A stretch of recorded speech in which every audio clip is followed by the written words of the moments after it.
So if you turn your Bibles to Matthew 7.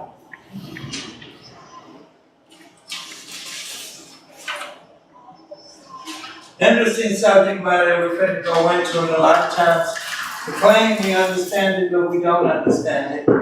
So I says, we're going to dive into it, and I says, I know you've heard it over and over, and seen it over and over, and then I've heard this subject matter of that we can't judge. Well, we're going to talk about it. So the Bible says, judge not that you be not judged.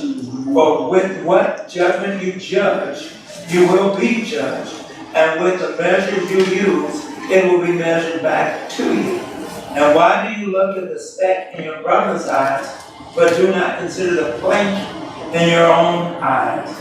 Or how can you say to your brother, let me remove the speck from your eye, and look, a plank is in your own eye? 5. Hypocrite, first remove the plank from your own eye, and then you will see clearly to remove the speck from your brother's eye.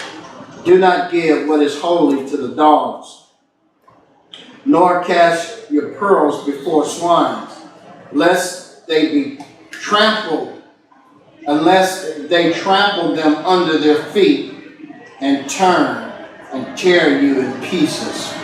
Ask, and it will be given to you. Seek, and you will find. Knock, and it will be open to you. For everyone who asks receives, and he who seeks finds, and to him who knocks it will be open. Nice.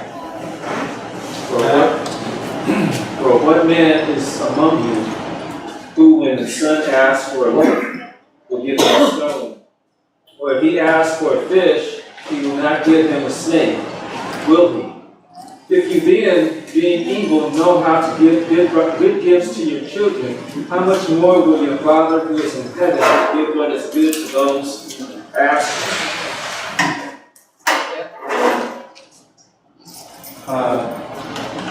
12. In everything, therefore, treat people the same way you want them to treat you. For this is the law of the prophets. 13.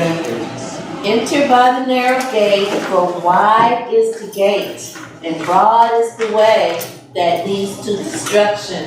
And there are many who go in by it, because narrow is the gate, and difficult is the way which leads to life, and there are few who finds it. Beware of false prophets who come to you in sheep's clothing, but inwardly they are ravening wolves. You will know them by their fruits. Do men gather grapes from thorn bushes or figs from thistles? Even so, every good tree bears good fruit, but a bad tree bears bad fruit. Okay. 18. Jim, it ain't working. This is why my notes out of here. There is something going on here. I don't know if it's going on how the arrow is like this.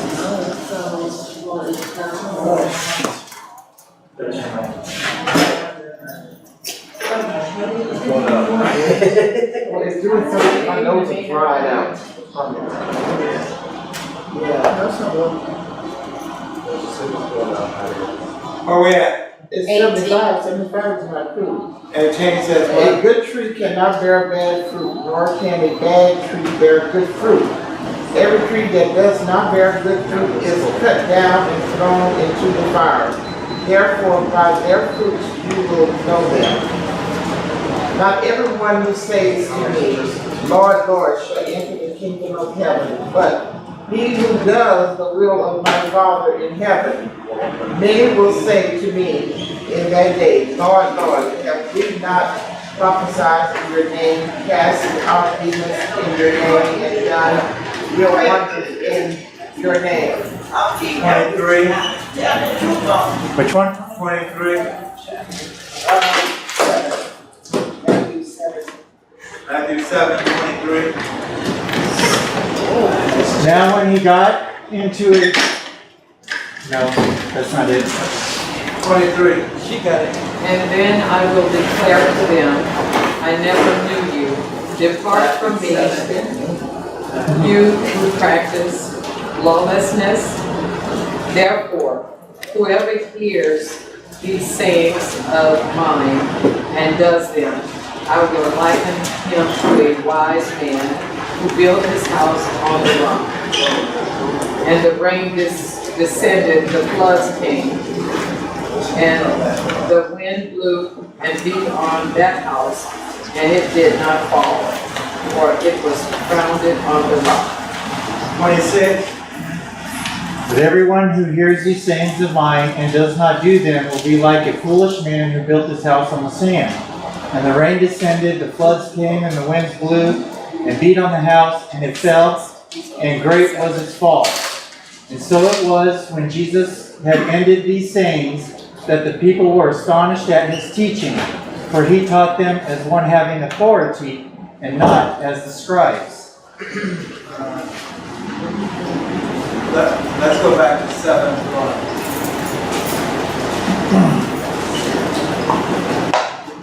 Question. Answer. Judge not. Right? Wanted you to see this. That says, as with all other elements of the Sermon on the Mount, irrespective of this passage, given in contrast, that of the scribes and the Pharisees, who hypocritically, self-righteously, was in direct opposition to the truth, righteousness of God. Here, the comparison is in the area of human relation. The first 6 verses will deal with what? Focuses on Negative aspects of self-righteousness. And then what? Judging what? Judgmental spirit. In the following 6 verses. In the following 6 verses focus on the contrast and positive aspect of the spirit that is humble.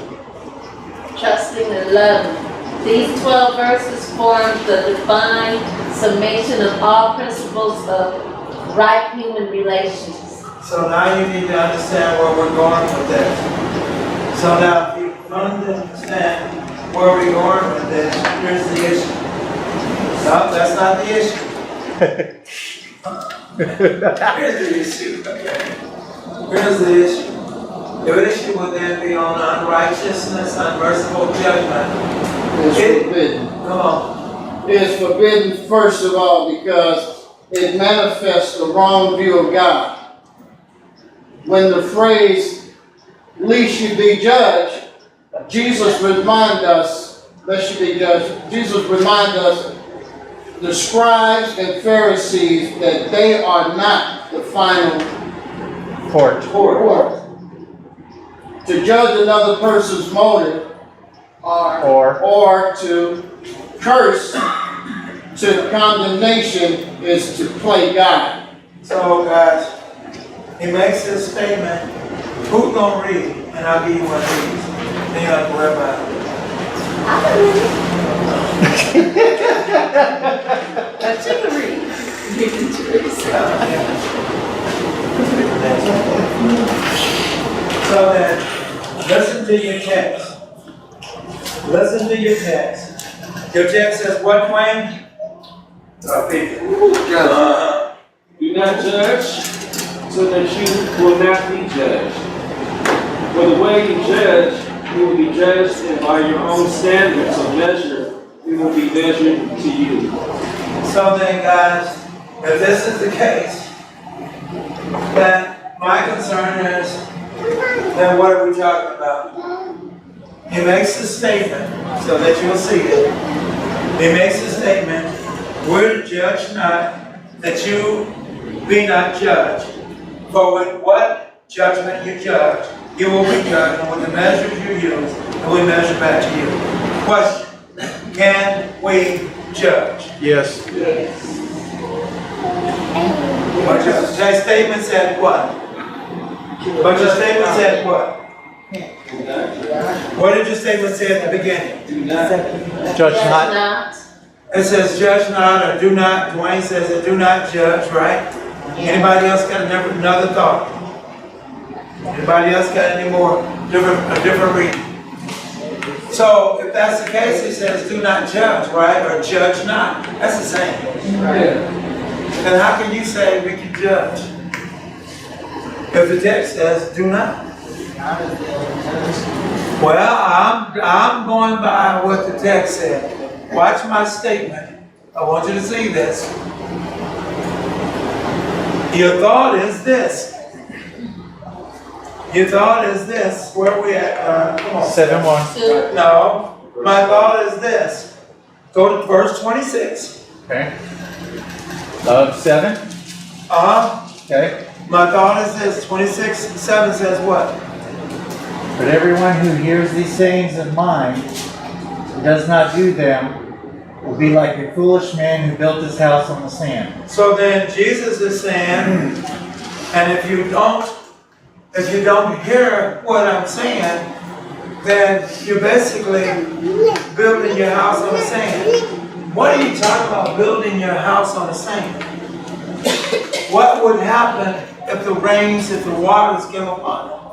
Wash You would away. fall. So then he is saying to you, so would you fall. You would fall, fall to what? To the point of destruction. Fall to the point of damnation is what you would fall to. Well, your text says do not judge, right? So who is saying do not judge? Jesus. Jesus is saying. He says do not judge. Now the thought would be, he's going to tell you why you should not judge. So why should you not judge? Verse 2. Why should you not judge? For with what judgment you judge, you will be judged. And with the measure you use, it will be measured back to you. So what is judgment in the first place? What is it in the first place? Look at it. So what does judgment mean in the first place?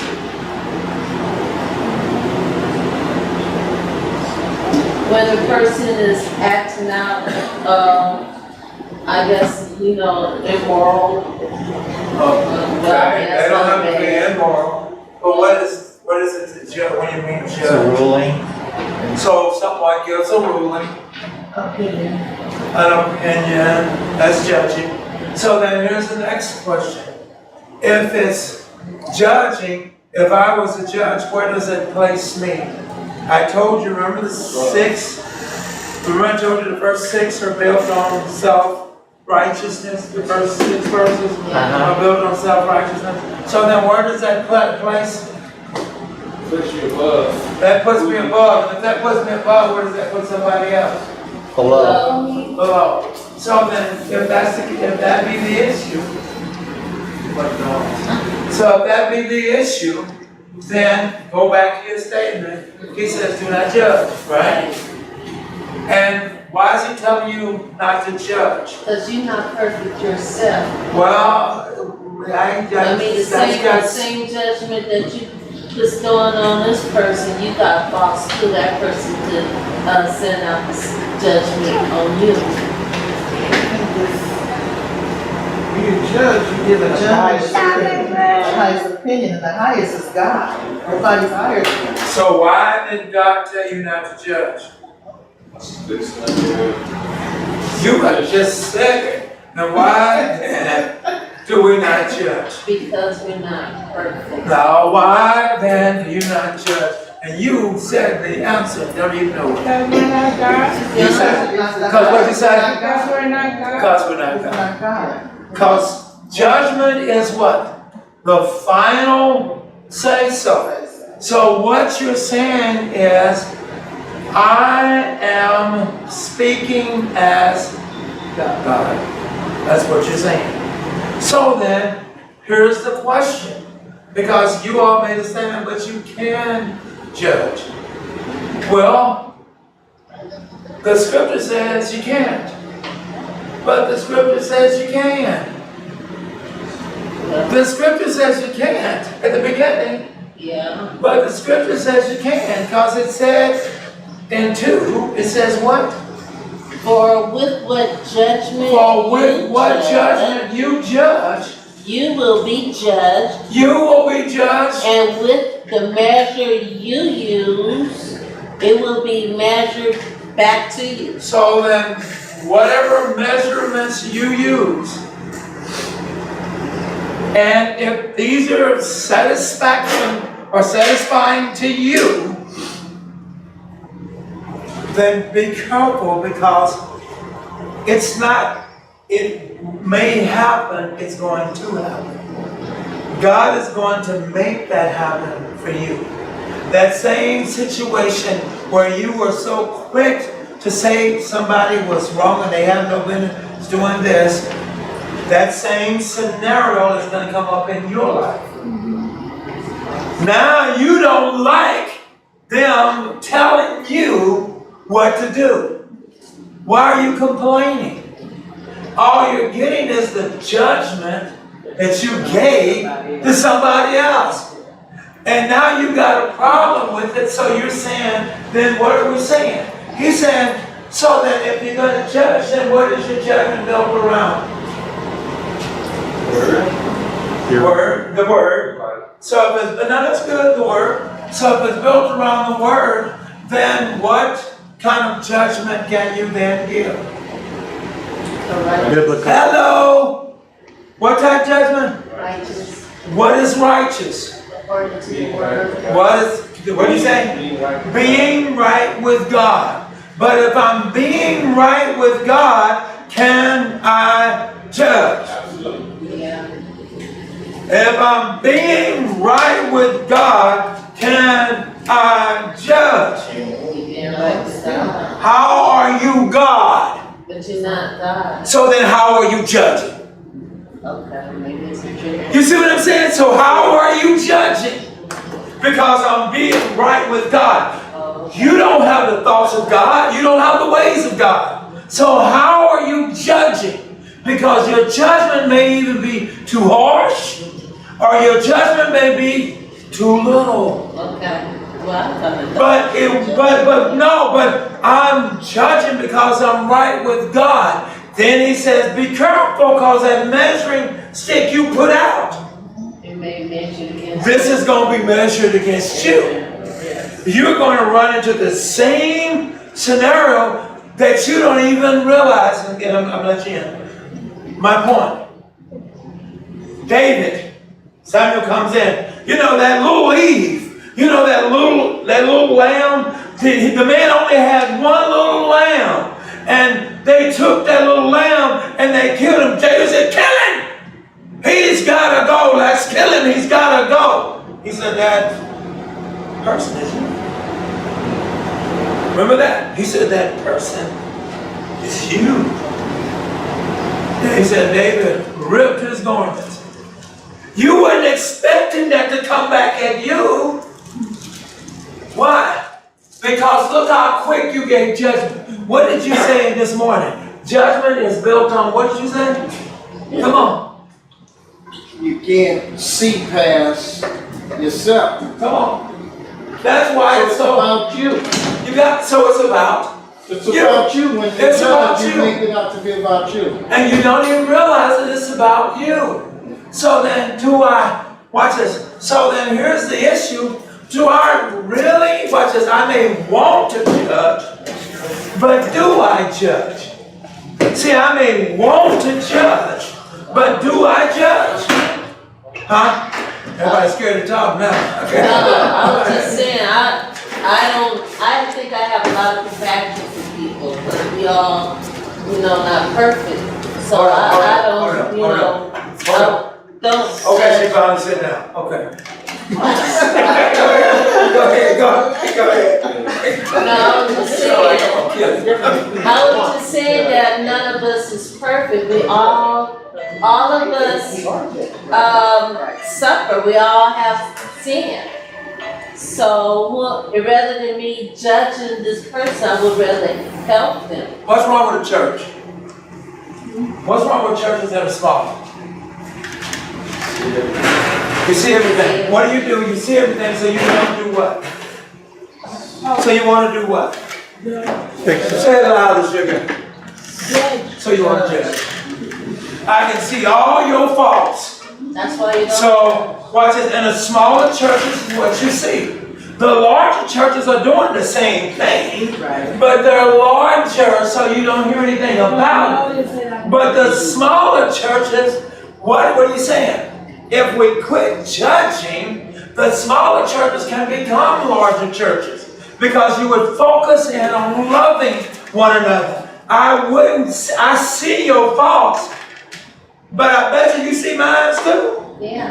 Did you hear me? I see your faults, but I bet you see my faults Supposed too. to put up with each Look, other. your husband that thing.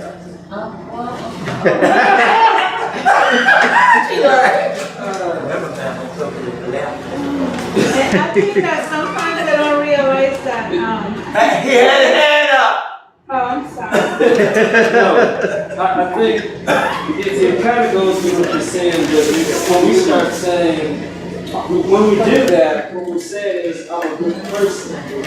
Well, what are you measuring that against? There you go. When you say you're a good person, what are you measuring? Who are you measuring that against?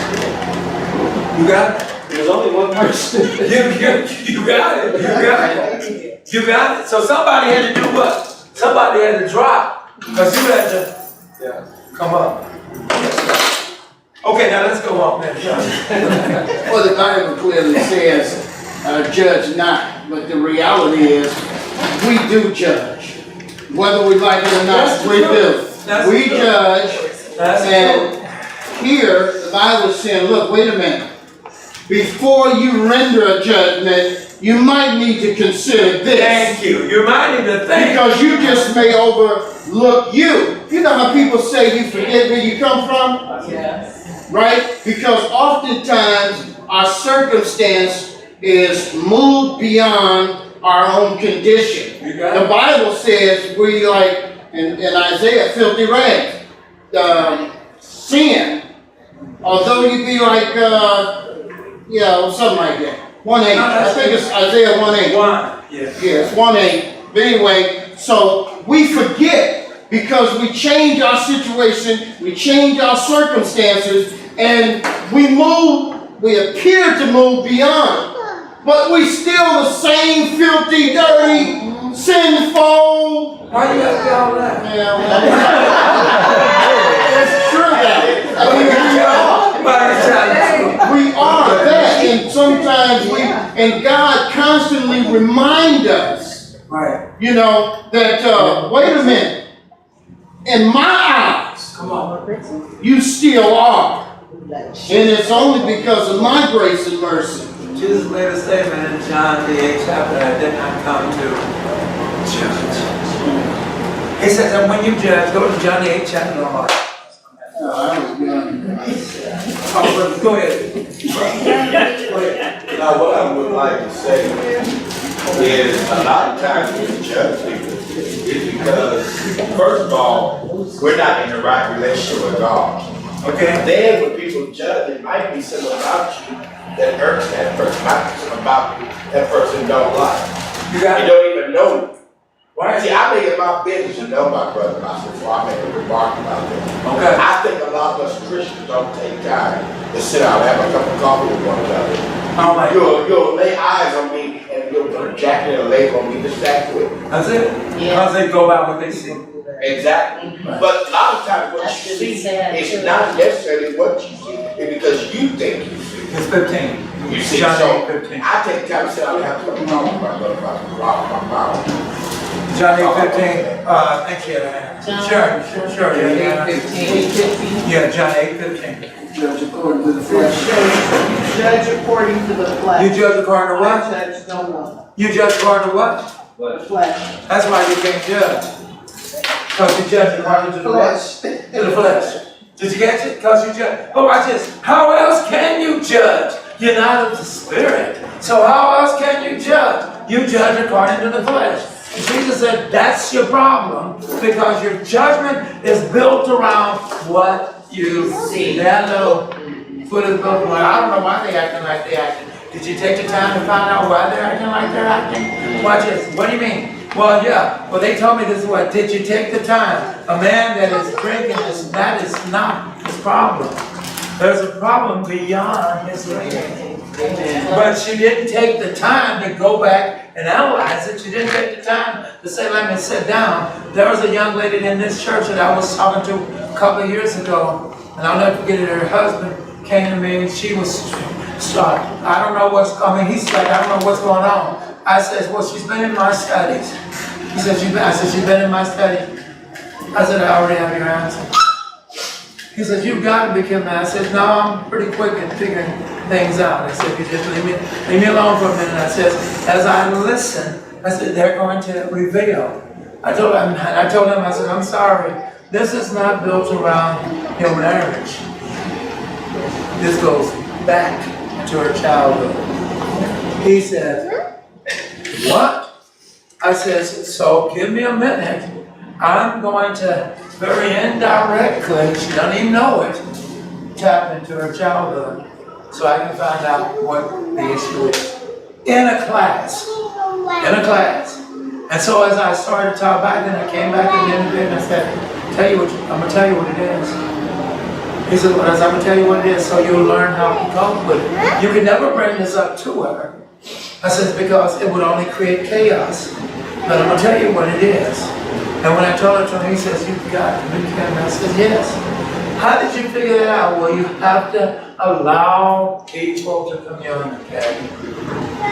They have to build something. They have to build something in you. What was it this morning called? Called what? Trust. Trust. When they trust you, then they'll release things that you don't even, that they don't even realize they're releasing. When they trust you. So what are you saying? Well, watch this. Back to that too. The bottom line is if you had built a relationship like you was supposed to have built in the first place, your judgment would be what? A righteous judgment. Now it truly is a righteous judgment. But you know what? That takes time. Because you got to build a relationship. That takes time. You got to deal with the storms that are in that person's life. Remember, I called you today and told you about something. That takes time. As you're listening to people, as you're watching people. Somebody said, well, but your degree was psychology. That don't matter. If you just take the time and listen to someone, eventually they'll say something. But here's our problem. Before they can get it out of your mouth, you already got an answer. You're already trying to tell them. Well, you know what you need to do is you shouldn't be doing this. You shouldn't be doing that. When you didn't even hear it, we just studied the book of Job, right, this morning? We just studied the book of Job. They had all kinds of answers as to what was going on with Job. Why? Because what they saw said you are most definitely a sinner. Because you got boils all over you. So you are a sinner. Following the understanding, God says something in Job 1. He says, here is a man, he says, who is what? Just and blameless. But if you'd have looked into that, you'd have said, we do have a concern. Because in hearing him, he prays all the time. And hearing him, he's always trying to do God's will. So what can it be? That it might be this. Maybe God is testing you. Hello. 1 Corinthians, the 3rd chapter, 12.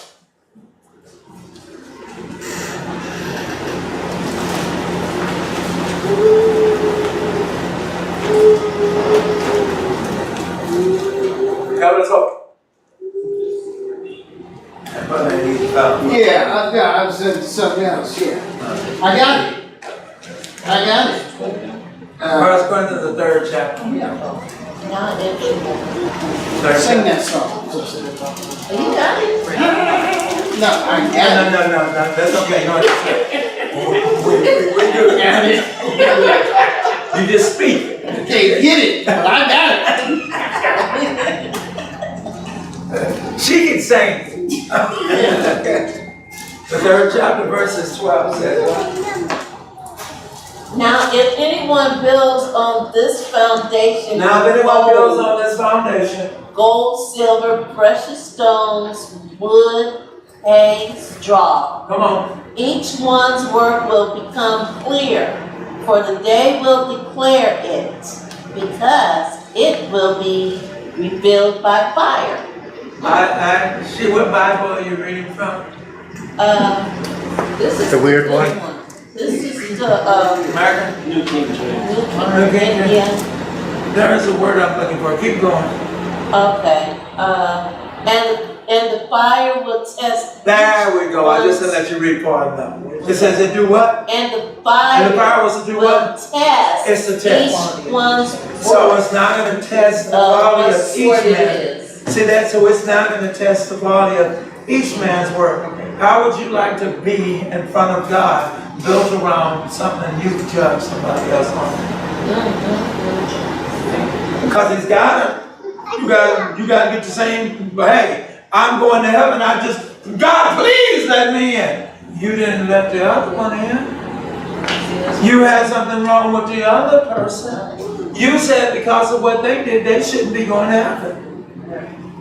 It's back in your shoes now. Now, how do you feel? What are you going to do? Right, so testing, so that key is, you're right, I told you it is a no, but it is a yes. But the bottom line is that no would mean don't do it. The yes would mean the good relationship with the person. You better know what's going on with that person before you start to make judgment. You might have to go back to when they was in the first grade. You may have to go back to when they was in kindergarten.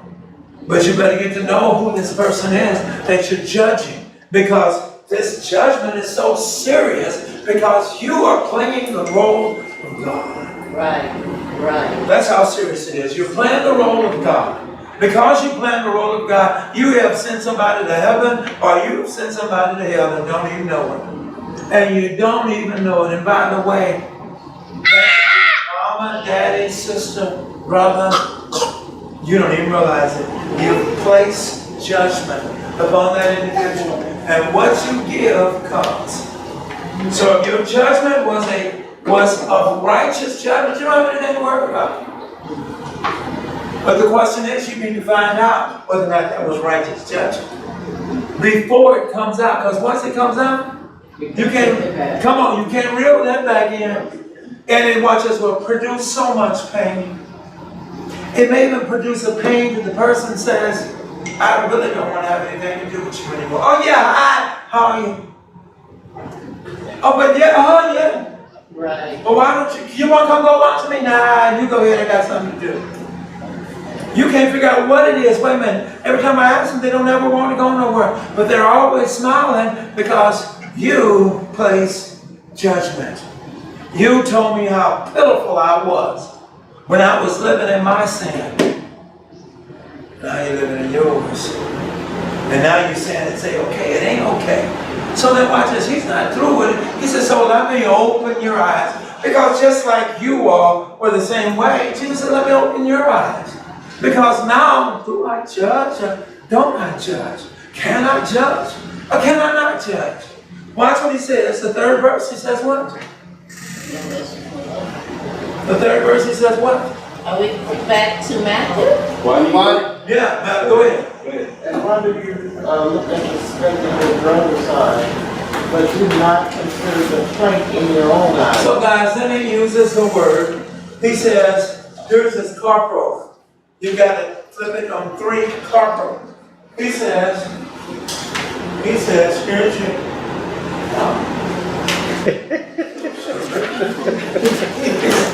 Oh, okay. Go on, run. Okay.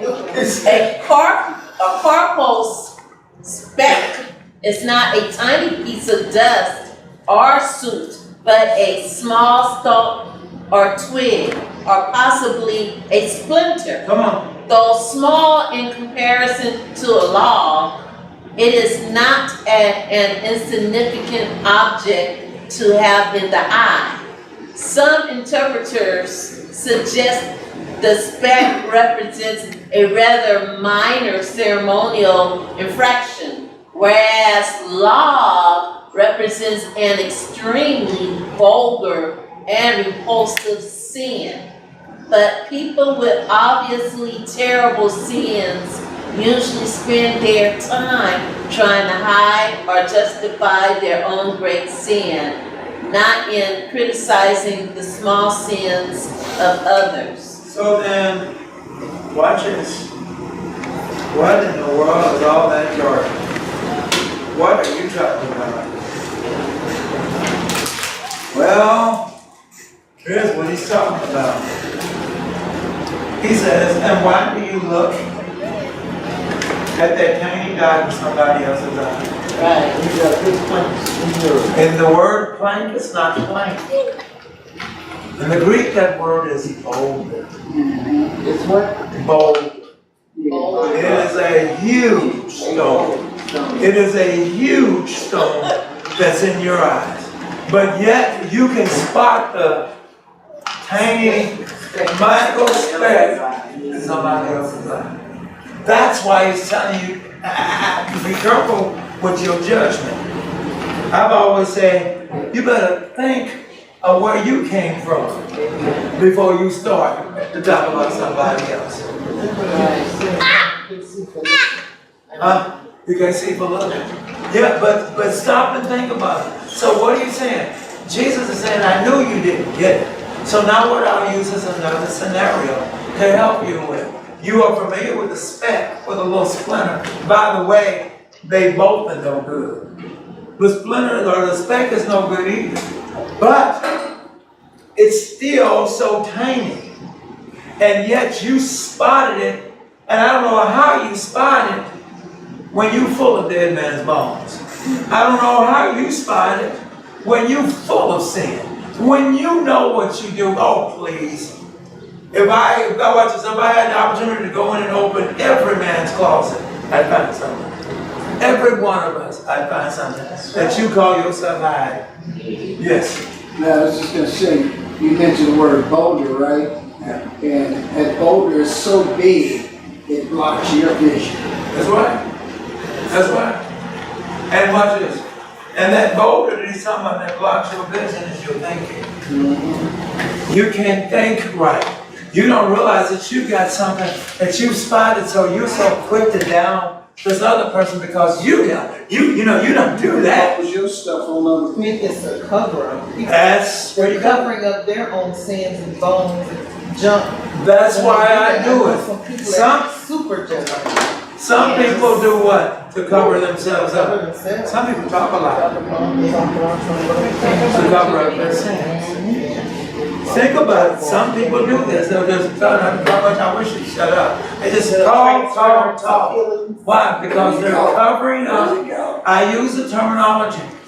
You don't realize it. Some of the most sensitive people are in the church. I can go out and cuss everybody out in the world, and man, I'll be all right. I go out and I said when I was playing ball, I knocked somebody down and talk about them and said, I wish you would. You even say something to somebody else in the church.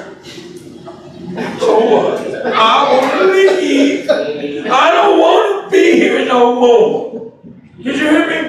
Yes.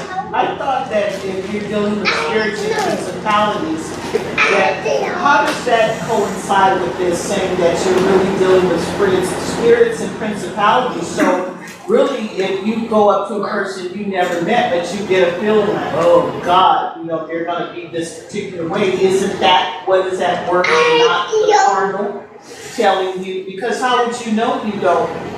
Or you feel strange around a certain person, or you just react negatively. So you said this. So I'm asking, what is, so if you say that we're to take care and put on the armor because that's what we're really dealing with, so would that be the spirit of that person that we're feeling, which reacts with the spirit of our person? Which causes. That's good, but watch this. So here's the point. You don't even recognize it because here's the question. How often do you study? How often do you study? Do you make it an everyday tool? Do you spend hours at your job? Do you spend hours into your studies? Jesus spent hours on his knees praying for his God. Do you do it? So then if we start to talk about powers and principalities, then for me to walk up and say, I don't feel that, that person feels a little weird to me. No, that's your inner. That ain't got nothing to do with that person. That's your meaning. That's a flashback of something you did. That's a flashback that's coming back to that person shows similarity of what you, how you did it. And now, if anything, instead of judging them for that angle, what you should be also doing is saying, well, if I'm not that way, then what did I do to come out of it? So if I'm not, if I'm not that way, then what did I do to come out of it? I told you this judgment thing is so hard. You know why? Because we're quick to judge, we're not just quick to think. Watch this, we are to be what? Slow to what? Speak. Slow to speak. See that? One time this happened at work, where I was working in the front office and a patient approached the window. And I just had I said, this person. I just felt some kind of like this person was gonna either be a problem or something was strange about this person. And it was. My hunch was right. So does that fall? Was I judging that person? Yes, because it falls upon the common sense first of all. You should have it. But it was built around something you were a part of. And this is what happened. When you feel a certain way and it is true, it's still built around something that you did or something that you were exposed to. Right. But the bottom line is, let's not keep saying that the Holy Spirit is doing this. The Holy Spirit is not doing this because I just took you to John 8:15. Jesus said, you judge by the what? Flesh. He said that. He says, you judge by the flesh. I would have said, what else am I to judge by? This is what I am. He said, but this is the problem. I don't want you judging by the flesh. I came in here and to do what? I came here not to judge. So if you want to be like me, what we do, then stop judging. Stop judging and accept people where they are. Christ has accepted you where you are. Accept people where they are and watch this and be truthful. But here's our problem. When we go into judging, we're full of. We needed to be empty of. Have everything out, because once we've emptied in order to place judgment, then we can see something. But if we're full of, and that full of is really, how did you identify this? What made you recognize this? What made you see this? Did the person really act upon this situation? Or is this something that you have run into an assumption upon?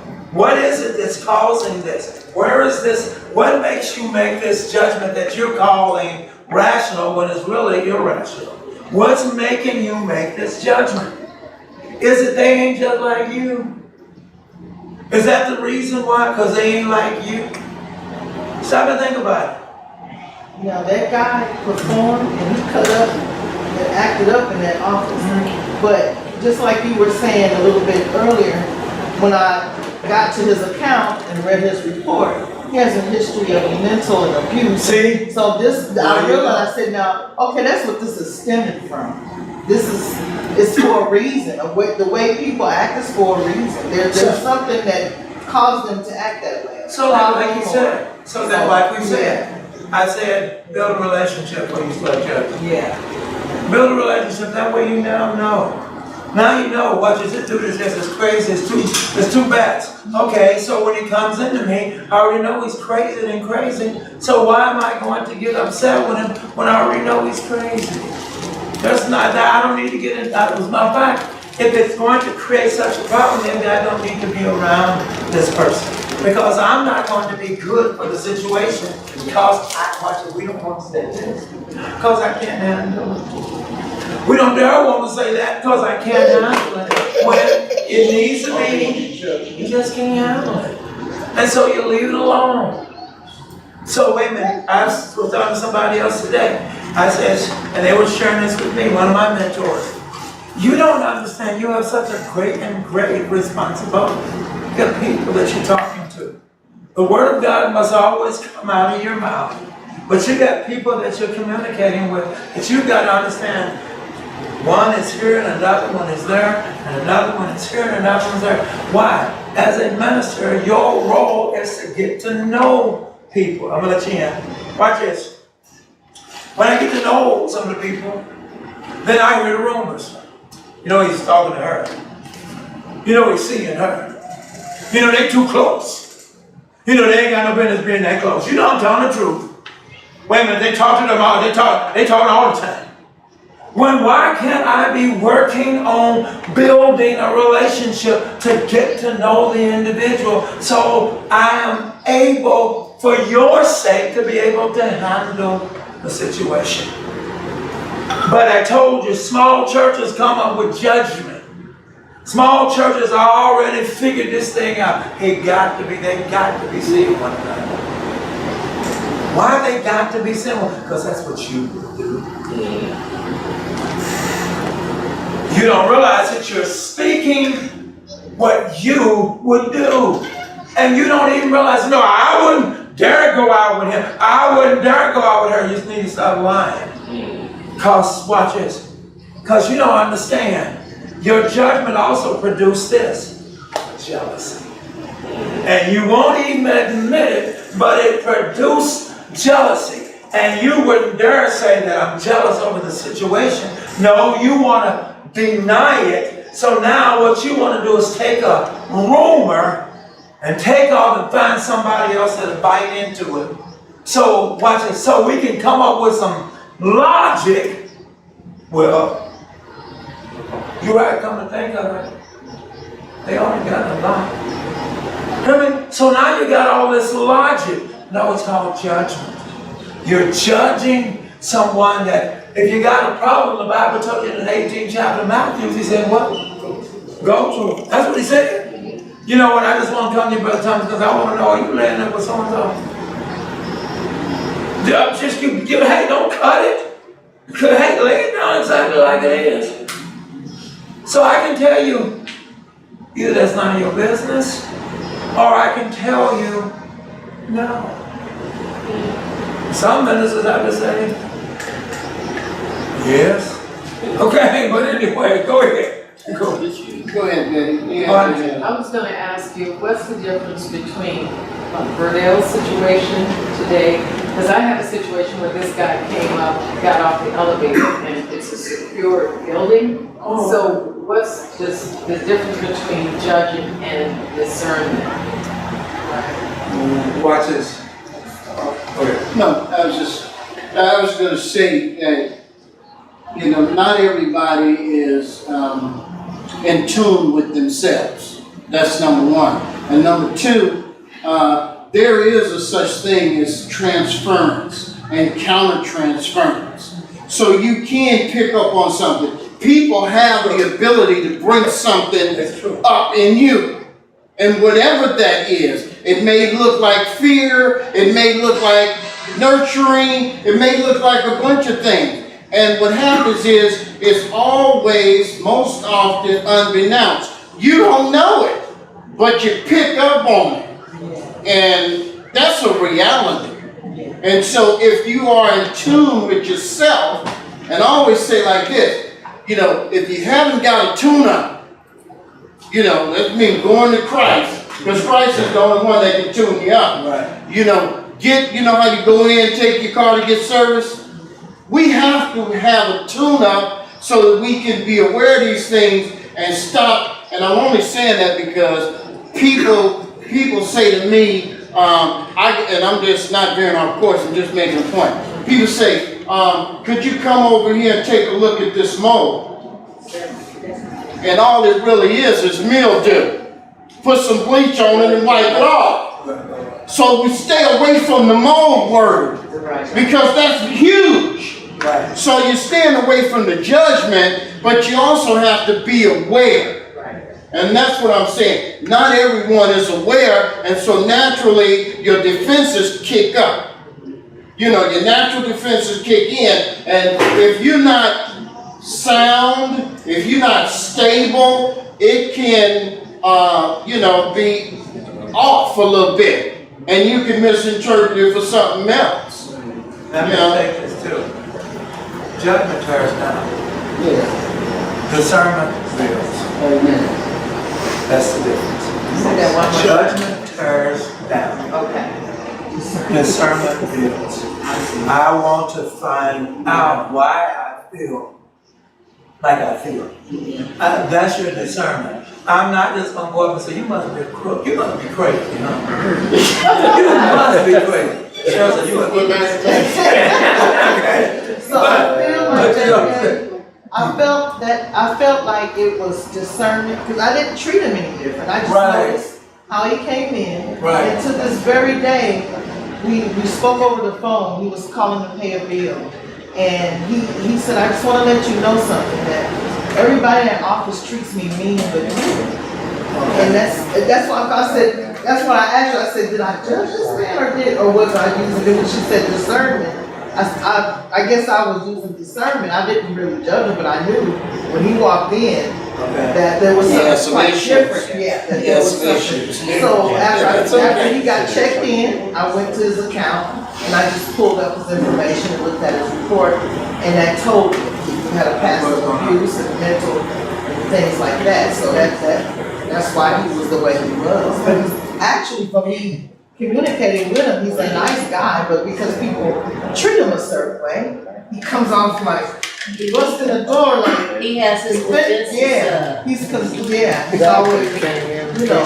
So I guess I was just used to discernment with him. You know somebody that's nice in this church, but if you talk to him, you think he's gonna tear your head off his shoulder? And he's a real good friend of mine. No, and he's a very good friend of mine. He'll help me do anything. No. If you talk about what? Huh? You like, whoa. Whoa. But if you get to know him, he'll help you with anything.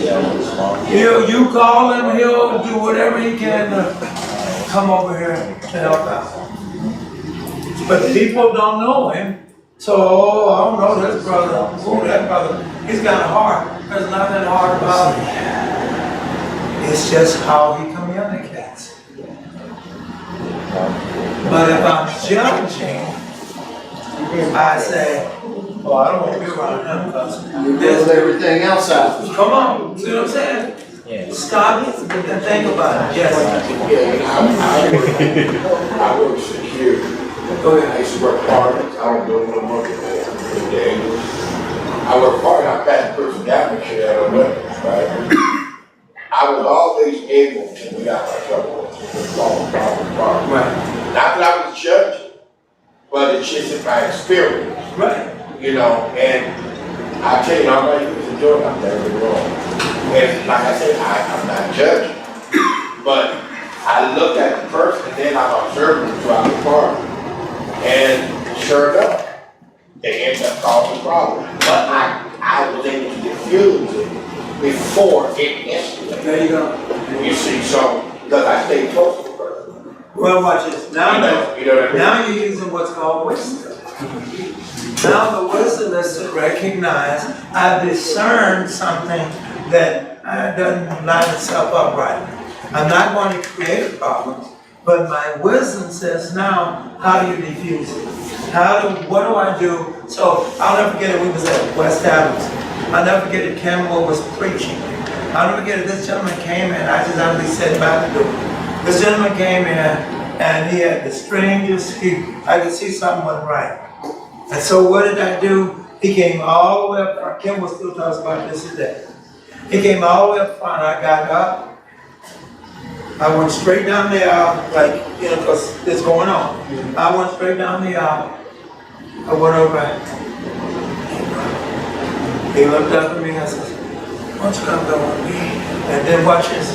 And then when he had a little resistance and I locked. The church couldn't see. I locked. To the point that I could pick him up with this. So when I lifted him up with this, he knew, and I can't move. And I can't even move. And I'm trying to be, I don't want to be noticeable. And I says, I don't know what you mean. You want to walk with me? I said, we doing anything stupid. But you know what I mean? Now I'm talking to him. Now you do anything so wrong, I'll kill you, But you get judgment. Watch this, watch this, watch this. Determine, recognize judgment versus discernment and tie it in with wisdom. And sure enough, as I got him out the door, he's cussing up his phone. And you know that? I said, that's right. Now, go about your business. Now, go about your business. Kenwood in this day will tell you, no one else in that church recognized that but you. It's harm versus safety. You got it? Right, you got it. That's what And so it what is. did you do? You came in and locked, you spotted it. But how did you spot it? Probably because I've done it. but you hear me? But you hear me? But you hear me? Yeah. But you hear me? Yeah. Because I've probably been there. Yeah. Did you hear me? So now you recognize it. So wait a minute, where's the discernment? The discernment is because that's how you act sometimes. So what do? You catch it, you recognize it, and for the safety of the people, so that the dude doesn't do starting this stuff, you locked in. If he wanted to move, he could. He couldn't. He knows, wait a minute, this dude is holding me. If anything, he could have said, you're holding me too tight. But because I had said some stuff, and probably because I'm pretty a big guy, he says, wait till I get out of this. Wait till I get out of this lock. Wait till I get out of this lock. Wait till I get out of this lock. And as soon as he let me go, then I'm gonna tell him a thing or two. And I called him, I could have probably said, and he'd have ran. You know what I'm saying? But this is what I'm saying. Recognize, watch this, judgment versus discernment, and watch this, and wisdom. Recognize the two. God is talking about here judgment. God is trying to explain to us why are you judging? Your judgment is built around because you got a big old boulder in your eyes. You got a big old sin in your eyes, but you're quick to recognize someone else's little bitty sin. You're quick to recognize it. He says, watch this, or he says, what in your Bible? Or he says, what in your Bible? Or how can you say to your brother, let me remove the speck from your eye and look at the plank, and look, a plank is in your own eye. Your papers or your board says, Thus, the self-righteous person can never be anything but a hypocrite, because he continually puts on a deceitful act of righteous superiority. Okay, thank you. That is why he feels qualified to say to his brother, let me take the speck out of your eye. Let me tell you what is wrong in your life, and let me straighten you out. The hypocrite is like a man who looks at his natural face in a mirror. For once he has looked at himself and gone away, he has immediately forgotten what kind of person he was. how often do you see that? That you're quick to place judgment. That you're quick to tell somebody else they're wrong. And you look at yourself. Give you a parent thought with a child. I don't understand why they do what they do. Maybe put a mirror in front of you. Maybe put a mirror in front of them. Someone says to me, Isaac is just like you. Jarrell is like his mother. I said, no way, because Isaac is rebellious. Isaac is a radical. Isaac is... Did you catch it? Did you catch it? Did you catch it? And you go back and look at yourself and say, so were you. You were rebellious. So were you. All right. So what are you talking about? You didn't put up with no mercy. So why you? Be careful in your judgment. So what do you mean? So I have to tell Renee, you're right. You leave that alone. He belongs to me. Why? Because I have to deal with this because I've been there. been there, know what's going on. Know what he's capable of doing. What do you mean? Well, if you look at it from a negative standpoint, that's where you all thinking. But I'd rather look at it from a positive standpoint. Look what it did for me.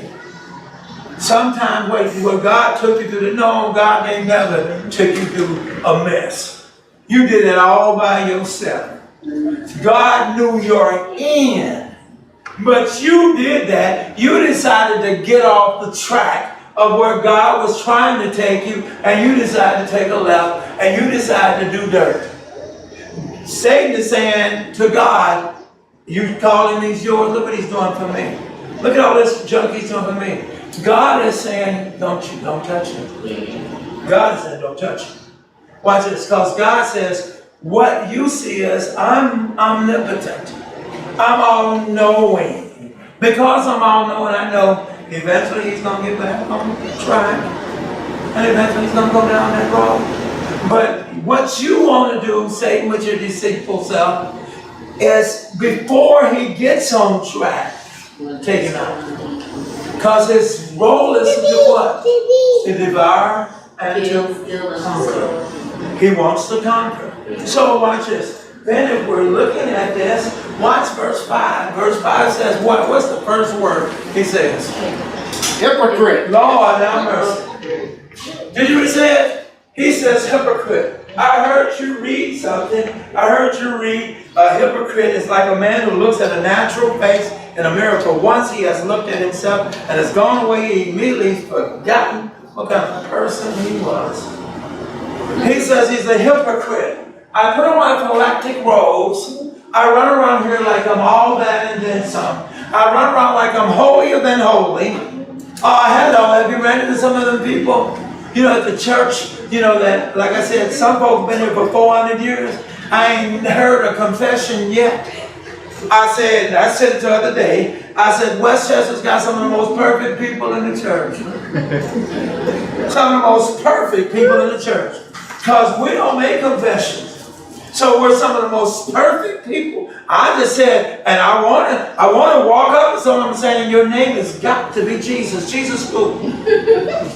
Because you're so perfect, because you've never made a confession since I've been here. Something's wrong with that picture. How about because you're a hypocrite? Is it just that you can come up and say, I've sinned as a Christian, and I don't think, or you're not supposed to go into detail what you're sinning Never. because God knows. Never. So when you say to come up and to confess what? That you've sinned. We sin just by sitting here. We're sinning. Well, watch We're this. doing something. But watch this. The confession is not a confession to us.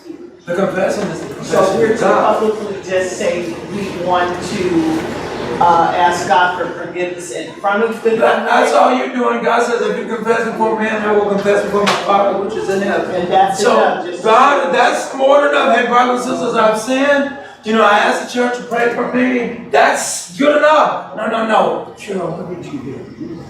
I need to know, what did you do? Do you remember? That's the action. Remember, I just dealt with that just the other day. You want to deal with a Pacific. It ain't none of your business what my Pacific is. The Pacific is, I've come to you, I've told you. So watch this, if I came to you, that means I had to do something against you. Am I wrong, Calvert? That means I had to do something wrong against you. So what are you doing? Now you're pulling down your Rolodex so you can find out which one of the sins you asking for. If it serves me right, if I came to you, I ask you to forgive me of my sin. What are you talking about? That includes everything. I came personally to you, that includes everything, but I need to know which one was it. Now you playing God. Now you playing God. Because what are you going to do? You going to fix my sin now? What are you going to do? I made this statement to this same, Dwayne was wrong. I made the same statement to this person. I said there was an incident in San Francisco many years ago where a gentleman got up and made a confession. This is at the Church of Christ up in San Francisco. Made a confession to the church. And he says, brothers and sisters, I have sinned, I repent of that sin, and I asked the church to pray for me. Before he could sit down, somebody asked him, so what was the sin? The man, watch this, the man was innocent. The man, he's a baby in Christ, he's innocent, he doesn't mean any harm. He said, well, if you must know, I was with your wife that time.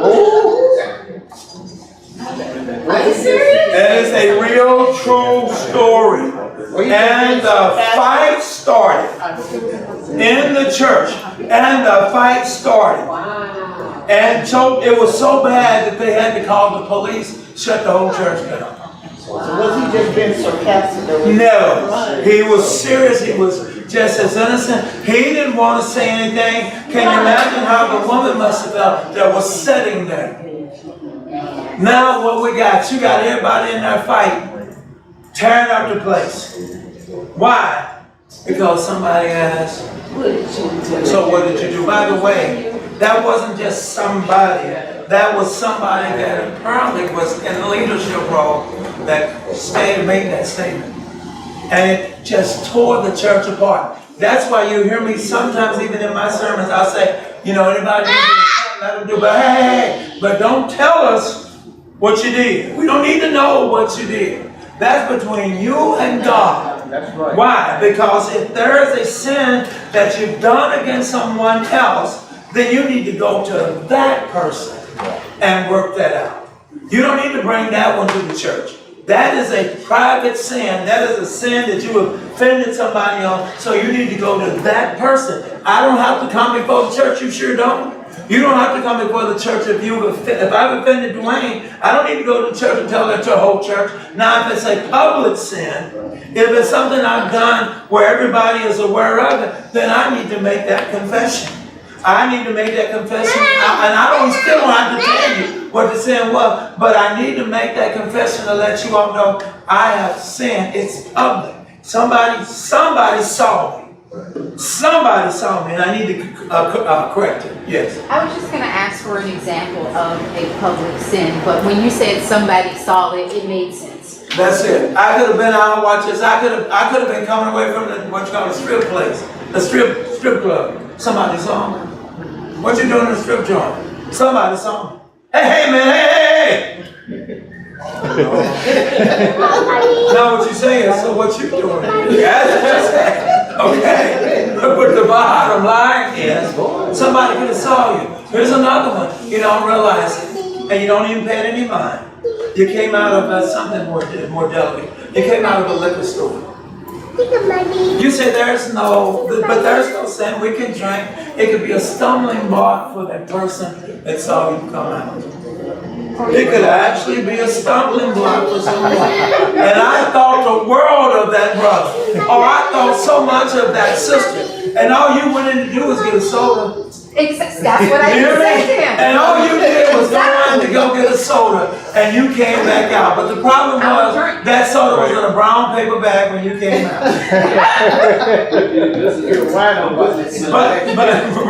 But you see what I'm saying? And so you say, wait a minute, I do not want to offend anyone. So what I need to do is, I noticed when the brother did come to me, or the sister did come to me, she was struggling with that brown paper bag that I had in my hand.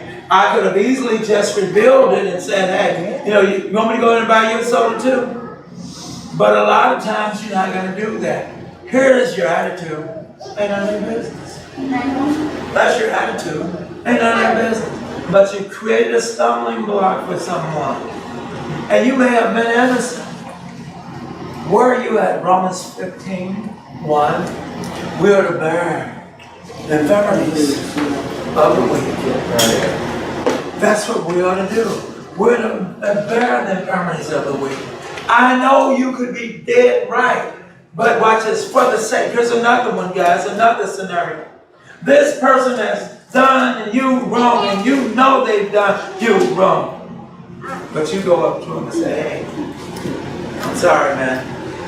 Whatever it is, can we work this out? I've always said the bigger person. Remember, because apparently that person's not coming to you, so they must be the weaker one. So then you be the stronger one. You come up and say, even though you didn't do it, you know there was nothing offensive about that. But to build a relationship, Paul did something with Titus. Paul did something with Timothy. He circumcised them. And Paul was the biggest one to tell them, you don't need to be circumcised. But Paul says, in order for your gospel to be reached, let's go get you circumcised. Let's go get you circumcised. Why? Because what Paul was saying is what we want to do is we want the gospel reached. And in order for us to get the gospel reached, you don't need to have anything. They're going to find something anyway. But you don't need to have anything in your way. This is where we are. I keep saying a small church that could be the most loving church in the world. Let me help you with another thought. There's a church called Macedonia. If you ever go back, I love some history.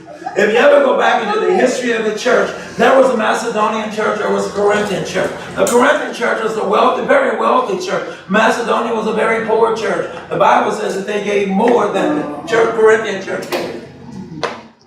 Paul said when he walked in Corinth, he said, I asked no one. I asked no one. I didn't ask one red cent from you all. Why come you didn't? Well, see, it just goes to prove.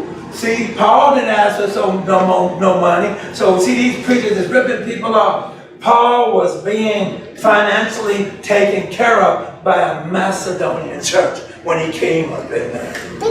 But you gotta know scriptures to understand what's going on. Paul can't do missionary work without having nothing to work with. He has to be able to eat. He has to be able to sleep. He has to have these things. So the church, which shouldn't give no problems, was able and made sure, even though they didn't have it, made sure that Paul was well taken care of. Paul talks about it in Corinthians 11, 1 Corinthians 16th chapter, 2 Corinthians the 9th chapter. I know somebody said, I tell you, every time I say something, I got scripture. I can back up everything I'm telling you. Everything I'm telling you. So what are you saying? Look at what he's talking about. He is calling them people in the 5th chapter. He's calling them what? Hypocrites. He said, you put on a great show. You act like you're holier than holy. You act like you love me some Jesus. But let something come your way that doesn't line itself up the way you want it to line up, then you're quick to do what? Judge. See that? Then you're quick to judge. A derelict walks into this church. Everybody would be looking back, what the heck? What's going on? Somebody need to go back there and get on him. Why? He just smells of love. He came to hear the word of God. So why are we fussing about it? Because we're middle class people that can't stand poor folks. And that junk needs to get out of the church. Because the last time I checked, he said the gospel was for the poor. What he said? Well, why we got into it? Somebody had to answer. So watch this. Hypocrite, he says what? He says hypocrite, he says what?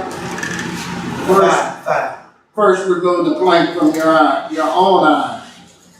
And then you will see clearly to remove the speck I don't understand. from your brother's eye. I don't understand. What are you talking about? He says first you got to do something to move the plank from your own eye. Start with you first. Right? So then first of all, we confess our own sins. Often the sins of the self-righteous and of a condemning spirit towards others, and ask for God's cleansing. When our own sin is what cleansed, when the log is taken out of our own eyes, then we will see our brother's sins clearly and be able to help them. He's not telling you, I told you that. I told you, see the two? You see the two? You see the two? So he's trying to tell you, yeah, you can judge, but what you mean? What are you talking about? After you cleanse yourself. What did he say? I like that, Dwayne. And y'all need to hear what he's saying. And that may take a while, because you got some stuff I need to go into your closet. So before you start to judge, go into your own closet and clean it up. Clean all that junk out your closet. Watch this. My wife has some of the roughest times with me. Yeah. I have sometimes the roughest time with me. Because I don't like junk. I said, get it out. Goodwill, here we come. Get it out.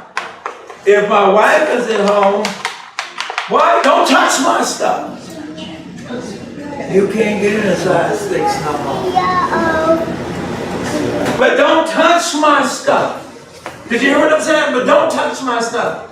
And then watch this. I told you, here we go, this hypocrite. But then I look at some of my stuff. Maybe I need to stay. Did you hear what I'm saying? You're a hypocrite.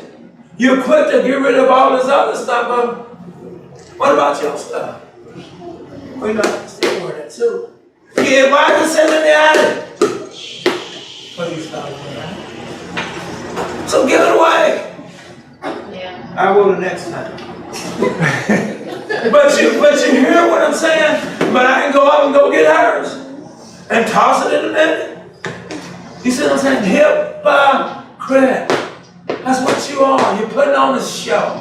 I actually gave you one of my closets. You got some too. You got some closets too. That much as if we go into your closet, you would probably tell me, get out of it. Get out of there. You're going to find a lifestyle that doesn't please God. Don't go on. And I'm working on it. Yeah, you've been working on it for how long? And you're still working on it? When does it stop? When do you advance? When do you do? When do you let go? I'm going to tell you when you let go. When you let in. That's when you let go. When you let God in.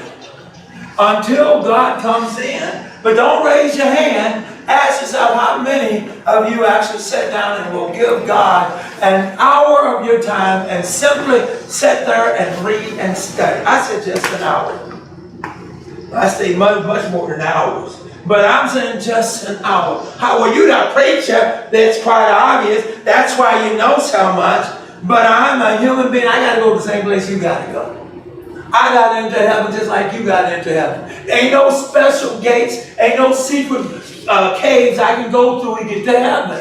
I got to get to heaven the same way you got. That same rule that applies to you is that same rule applies to me. He said, study, I am to study. Watch this. You want to know me? You want to build a relationship? Have you seen me? Anybody seen Jesus? Anybody seen God? How about the Holy Spirit? We know He's down here. Anybody seen Him? Well, watch this. I have. He said, no, you haven't. You have to be kidding me. I can tell you what He does. I can tell you what all three of them do.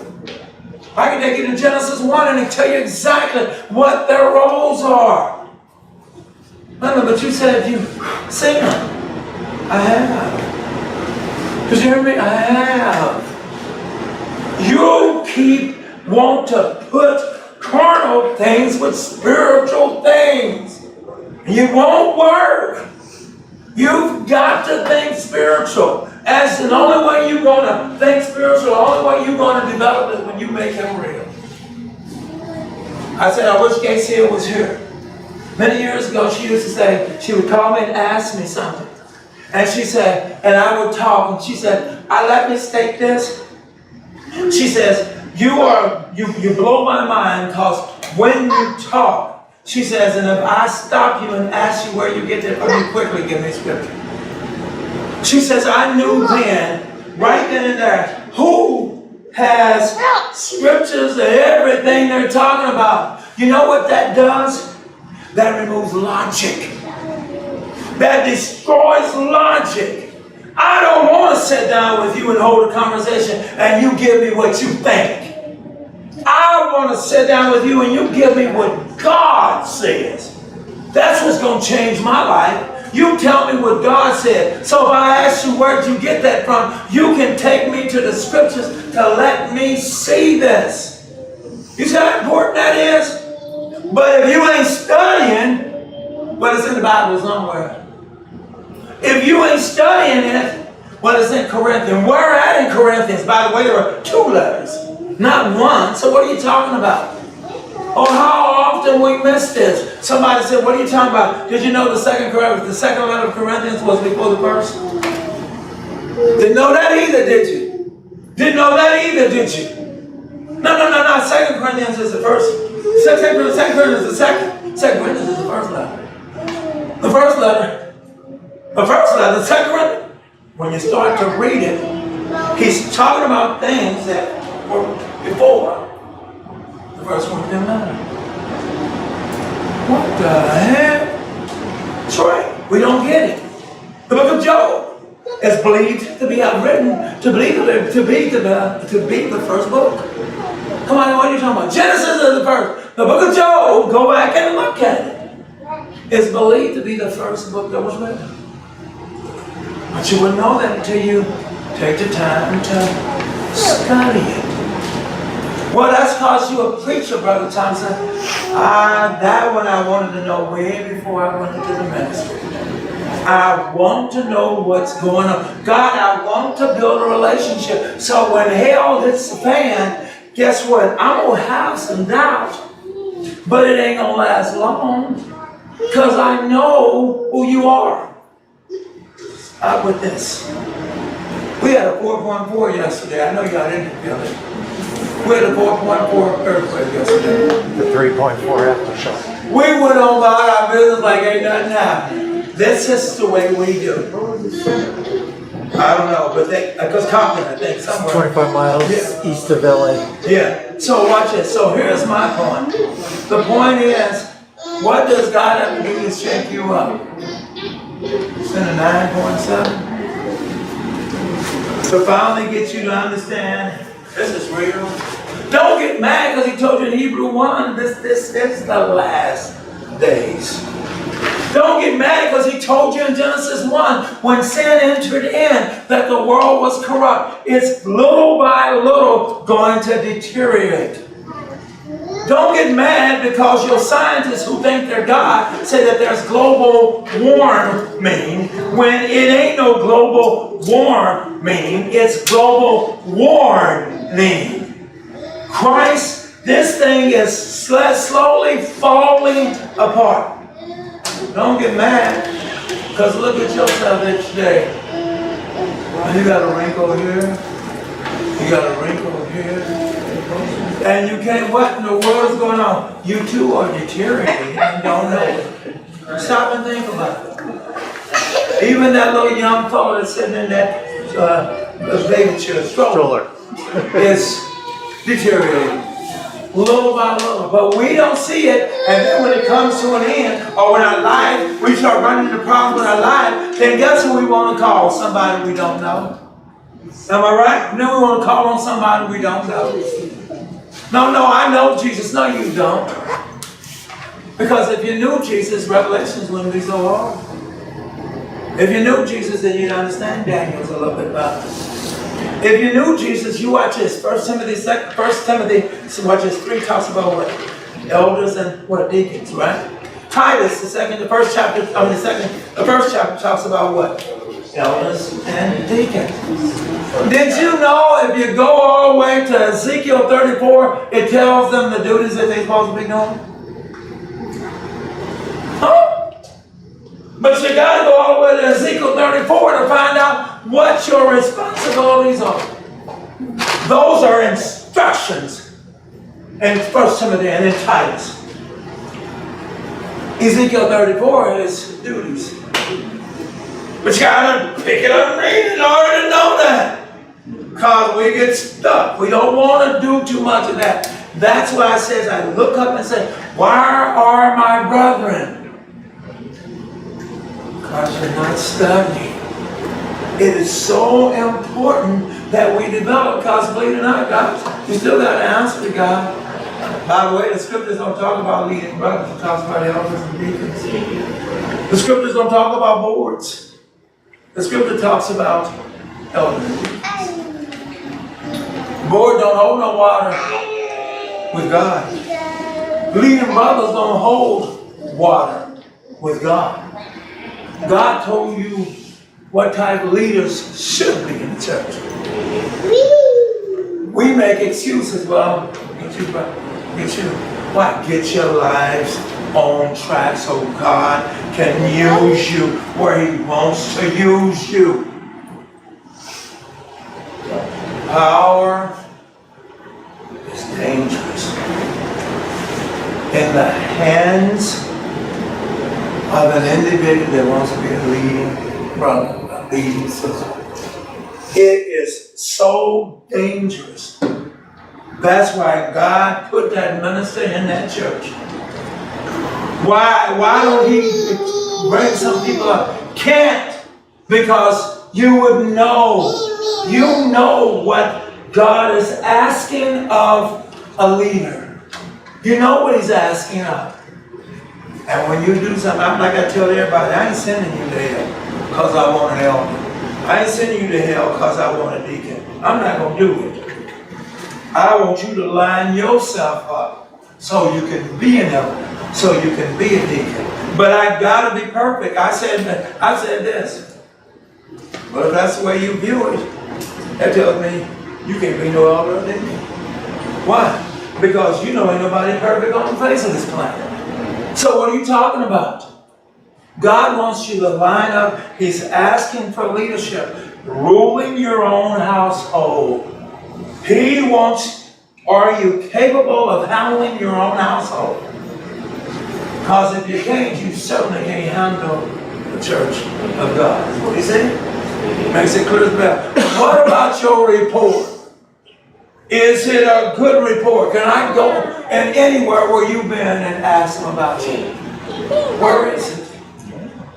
It is important that we understand these things.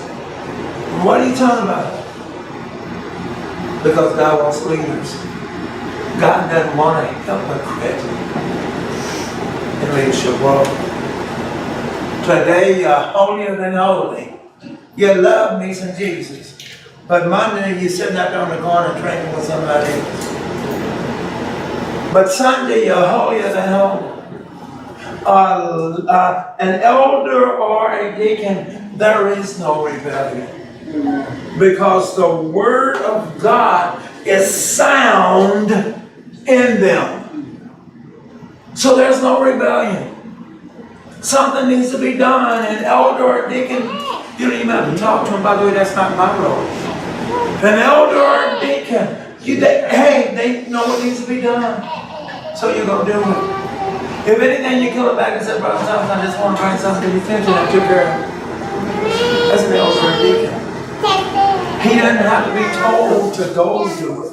He's already doing it. It's a difference. Where are you coming from, Brother Thompson? It's very simple. Be careful. We've talked about judging one another. Be careful. He's identifying how when you start to judge, something needs to come out your own eye. He's trying to get you need to repent and confess. Then watch this. Then he goes on farther and he starts to identify. We ain't gotten there yet. He's going to identify who these hypocrites are. Because he's been to touch bases and call them Pharisees and Sadducees. He's talking about leaders of the church is what he's talking about. And you got so many brothers in our churches today that don't qualify to be preaching. They don't qualify to be elders. They don't qualify to be deacons. And they're in this church. They're in the church. And they don't qualify. I'm telling you, I know some of these churches. Preachers up there ain't got no business preaching. Cliques. Tell me I'm wrong. Cliques in the church. I told you all don't understand the blessings you got.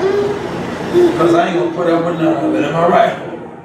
I ain't going to put up with none. I'd rather be on an island all by myself than to be with you and go to hell. That ain't going to happen. Stop and think about it. Hypocrites. And then the first one is trying to get you to confess. And all of them need to come up and they need to be making the confessions. I'll never forget it, I'm done. I'll never forget it, Kevin Mary died. Remember that funeral? I'll never forget that funeral. And as we were walking in, somebody said, first of all, I said, hi, how are you? I don't even identify myself. Somebody said, well, you know, he's a minister at Westchester. So guess what? Now they got to put a special ribbon on me, Calvin. They got to put a little special event. Then they told me and my wife, you need to go into this room over here, because this is where all the ministers are. And so they're going to be, remember them white chairs? And they gonna all come down and sit in them little white chairs. Remember my wife was up in the balcony and it was at school. So we was up in the bleachers like everybody else. Somebody said, hey preacher, don't you belong down there? I said, man, I ain't got time for that foolishness. I ain't got time. I says, even in a man's day, you still down there acting a fool. It doesn't make sense. Just let the man die in peace. Let him go. But you gotta now, all the ministers all walked in. They walked into the white chairs down below, and they all sat down, and I can hear them talking to one another. I said, Dad, I ain't got time for that foolishness.